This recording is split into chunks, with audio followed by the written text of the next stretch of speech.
A estrongiloidíase é uma patogenia causada por um parasita chamado Strongyloides stercoralis, cuja forma parasitária é a fêmea partenogenética. É uma doença cosmopolita, frequente nas regiões tropicais, causadora então da estrongiloidíase, e o ciclo biológico desse Strongyloides stercoralis, ele tem diferentes formas morfológicas envolvidas e nós temos um ciclo biológico complexo.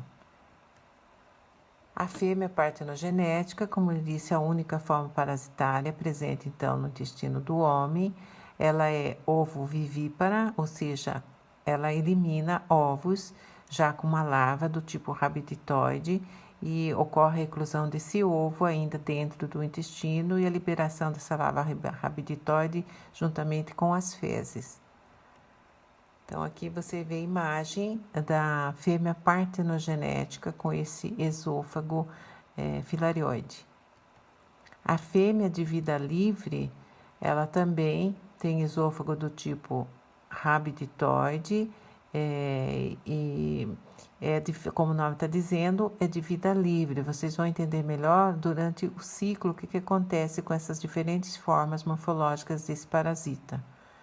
O macho de vida livre também, ele tem a extremidade posterior também recurvada dorso-ventralmente e ele tem a presença de 2 espículos e o gubernáculo.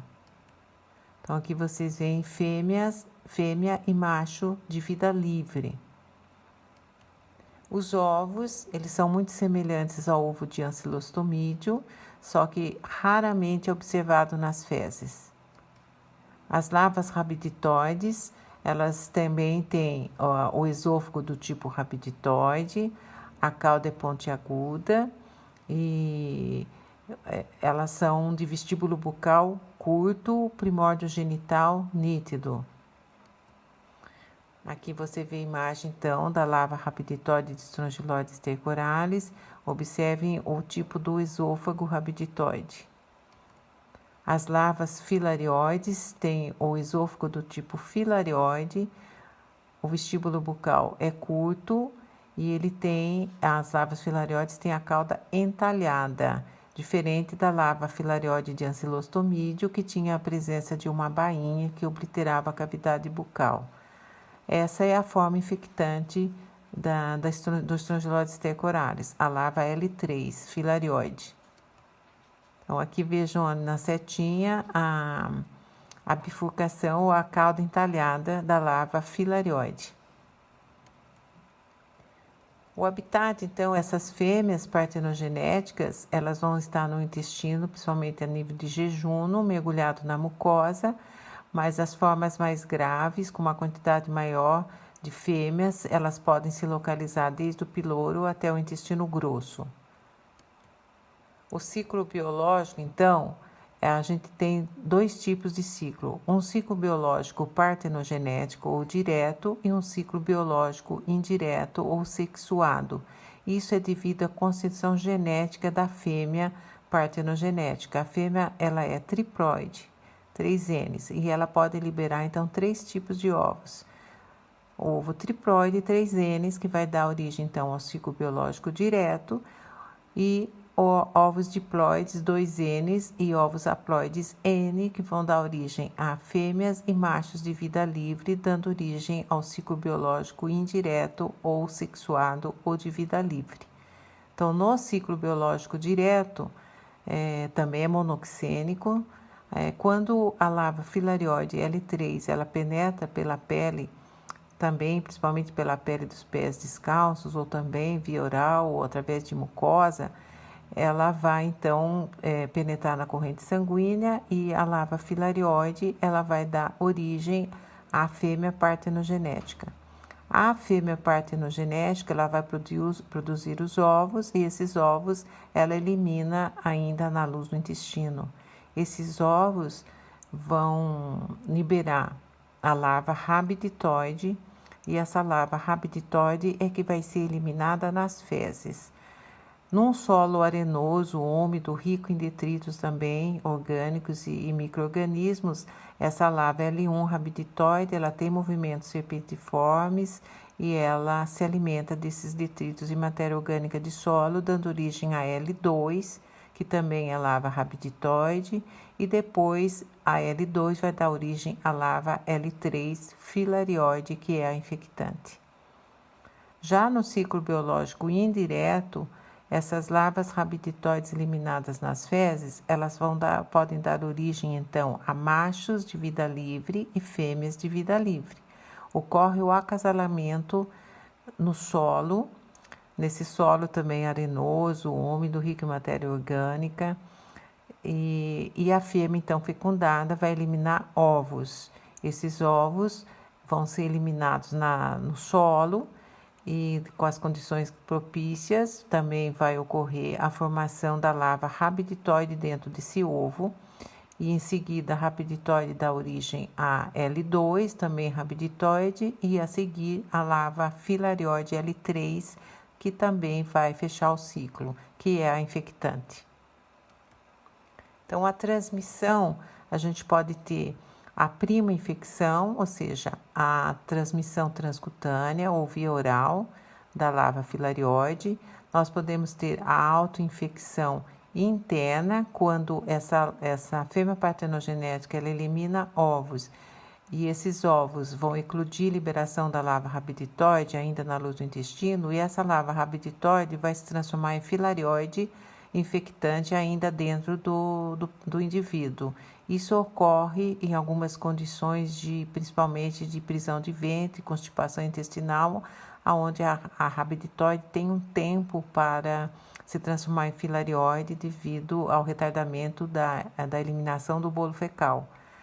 Na autoinfecção externa, as lavas rabditoides eliminadas nas fezes, se o paciente, principalmente se for criança que defeca em fraldas, e a mãe demora para trocar essa fralda, ou indivíduos com pouca higiene e que ficam restos de fezes nos pelos perianais, a lava rabditoide vai se transformar em filarioide ainda ali na região perianal e penetrar via ânus.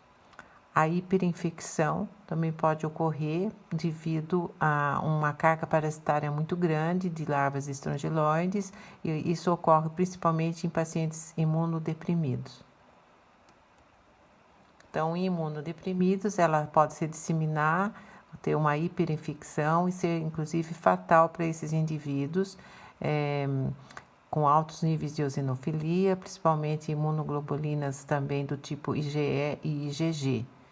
Alguns indivíduos podem ter cura espontânea se forem imunocompetentes. A patogenia, então, está relacionada com a carga parasitária, com o estado nutricional e o sistema imune dos hospedeiros. Em situações de infecções com carga parasitária pequena, pode não ocorrer sintomatologia alguma. Em casos de infecções maciças ou crônicas, o paciente vai ter sintomas gerais. Uma anemia também do tipo microcítica e hipocrômica, a diarreia, astenia, tonturas, insônia, emagrecimento, desidratação e eosinofilia.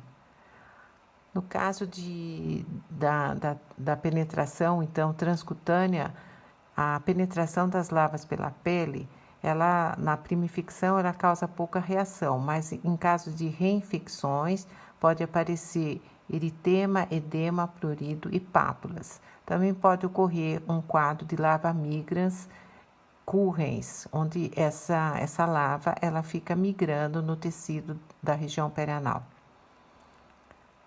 Pulmonar, Strongyloides tecularis também faz o ciclo de Loss.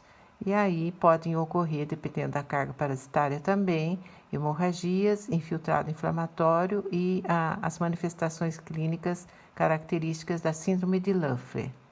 Em casos graves, pode ocorrer edema e insuficiência respiratória. A nível de intestino, então, com as fêmeas partenogenéticas, elas vão causar uma ação mecânica, levando a um quadro de enterite catarral. Pode ocorrer infecções bacterianas secundárias e a autoinfecção, que já foi comentada.